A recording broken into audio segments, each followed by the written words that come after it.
யாத்திராகமம் 19ஆம் அதிகாரம். இஸ்ரவேல் புத்திரர் எகிப்து தேசத்திலிருந்து புறப்பட்ட 3ஆம் மாதம் 1ஆம் நாளிலே சீனாய் வனாந்தரத்தில் சேர்ந்தார்கள். அவர்கள் ரெவிதீமிலிருந்து பிரயாணம் புறப்பட்டு சீனாய் வனாந்தரத்தில் சேர்ந்து அந்த வனாந்தரத்தில் பாளையம் இறங்கினார்கள். இஸ்ரவேலர் அங்கே மலைக்கு எதிராக பாளையம் இறங்கினார்கள். மோசே தேவனிடத்திற்கு ஏறி போனான். கர்த்தர் மலையிலிருந்து அவனை கூப்பிட்டு, நீ யாக்கோபு வம்சத்தாருக்கு சொல்லவும் இஸ்ரவேல் புத்திரருக்கு அறிவிக்கவும் வேண்டியது என்னவென்றால், நான் எகிப்திற்கு செய்ததையும் நான் உங்களை கழுகுகளுடைய சட்டைகளின் மேல் சுமந்து உங்களை என் அண்டையிலே சேர்த்து கொண்டதையும் நீங்கள் கண்டிருக்கிறீர்கள். இப்பொழுது நீங்கள் என் வாக்கை உள்ளபடி கேட்டு என் உடன்படிக்கையை கை கொள்வீர்களானால் சகல ஜனங்களிலும் நீங்களே எனக்கு சொந்த சம்பத்தாய் இருப்பீர்கள். பூமியெல்லாம் என்னுடையது.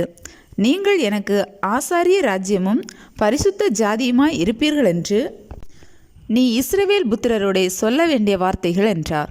மோசே வந்து ஜனங்களின் மூப்பரை அழைப்பித்து கர்த்தர் தனக்கு கற்பித்த வார்த்தைகளையெல்லாம் அவர்களுக்கு முன்பாக சொன்னான். அதற்கு ஜனங்கள் எல்லாரும் ஏகமாய் கர்த்தர் சொன்னவைகளையெல்லாம் செய்வோம் என்று பிரதியுத்தரம் சொன்னார்கள். ஜனங்கள் சொன்ன வார்த்தைகளை மோசே கர்த்தரிடத்தில் தெரிவித்தான். அப்பொழுது கர்த்தர் மோசேயை நோக்கி, நான் உன்னோடே பேசும்போது ஜனங்கள் கேட்டு உன்னை என்றைக்கும் விசுவாசிக்கும்படி நான் கார்மேகத்தில் உன்னிடத்திற்கு வருவேன் என்றார். ஜனங்கள் சொன்ன வார்த்தைகளை மோசே கர்த்தருக்கு சொன்னான். பின்னும் கர்த்தர் மோசேயை நோக்கி, நீ ஜனங்களிடத்தில் போய் இன்றைக்கும் நாளைக்கும் அவர்களை பரிசுத்தப்படுத்து. அவர்கள் தங்கள் வஸ்திரங்களை தோய்த்து 3ஆம் நாளைக்கு ஆயத்தப்பட்டிருக்க கடவர்கள். 3ஆம் நாளில் கர்த்தர் சகல ஜனங்களுக்கும் பிரத்யட்சமாய் சீனாய் மலையின் மேல் இறங்குவார். ஜனங்களுக்கு சுற்றிலும் நீ ஒரு எல்லை குறித்து அவர்கள் மலையில் ஏறாதபடிக்கும் அதன் அடிவாரத்தை தொடாதபடிக்கும் எச்சரிக்கையாய் இருங்கள் என்று அவர்களுக்கு சொல்.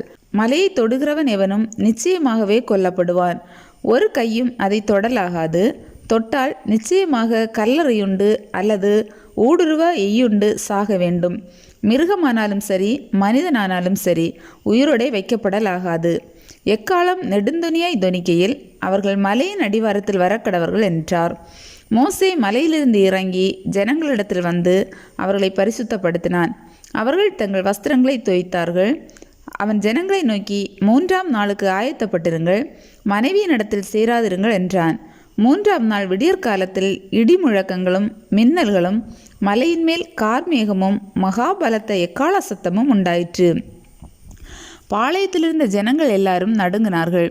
அப்பொழுது ஜனங்கள் தேவனுக்கு எதிர்கொண்டு போக மோசே அவர்களை பாளையத்திலிருந்து புறப்பட பண்ணினான். அவர்கள் மலையின் அடிவாரத்தில் நின்றார்கள். கர்த்தர் சீனாய் மலையின் மேல் அக்கினியில் இறங்கினபடியால் அது முழுவதும் புகைக்காடாய் இருந்தது. அந்த புகை சூளையின் புகையைப் போல எழும்பிற்று. மலை முழுவதும் மிகவும் அதிர்ந்தது. எக்காள சத்தம் வர வர மிகவும் பலமாய் தொனித்தது. மோசே பேசினான். தேவன் அவனுக்கு வாக்கினால் மறுமொழி கொடுத்தார். கர்த்தர் சீனாய் மலையிலுள்ள கொடுமுடியில் இறங்கின போது கர்த்தர் மோசேயை மலையின் கொடுமுடியிலே வரவழைத்தார். மோசே ஏறிப்போனான். அப்பொழுது கர்த்தர் மோசேயை நோக்கி, ஜனங்கள் பார்க்கிறதற்கு எல்லையை கடந்து கர்த்தரிடத்தில் வராதபடிக்கும் அவர்கள் அநேகர் அழிந்து போகாதபடிக்கும் நீ இறங்கி போய் அவர்களை உறுதியாக எச்சரி. கர்த்தரின் சமூகத்தில் வருகிற ஆசாரியர்களும் கர்த்தர் தங்களுக்குள்ளே சங்காரம் பண்ணாதபடி தங்களை பரிசுத்தப்படுத்திக் கொள்ள வேண்டும் என்றார். அப்பொழுது மோசே கர்த்தரை நோக்கி, மலையை சுற்றிலும் எல்லை குறித்து அதை பரிசுத்தப்படுத்துங்கள் என்று தேவரீர் எங்களை உறுதியாக எச்சரித்திருக்கிறீர். ஆகையால் ஜனங்கள் சீனாய் மலையின் மேல் ஏறி வர மாட்டார்கள் என்றார். கர்த்தர் மோசேயை நோக்கி, நீ இறங்கி போ, பின்பு நீயும் ஆரோனும் கூடி ஏறி வாருங்கள். ஆசாரியர்களும் ஜனங்களும் கர்த்தர் தங்களுக்குள்ளே சங்காரம் பண்ணாதபடிக்கு எல்லையை கடந்து கர்த்தரிடத்தில் வராதிருக்க கடவர்கள் என்றார். அப்படியே மோசே இறங்கி ஜனங்களிடத்தில் போய் அதை அவர்களுக்கு சொன்னான்.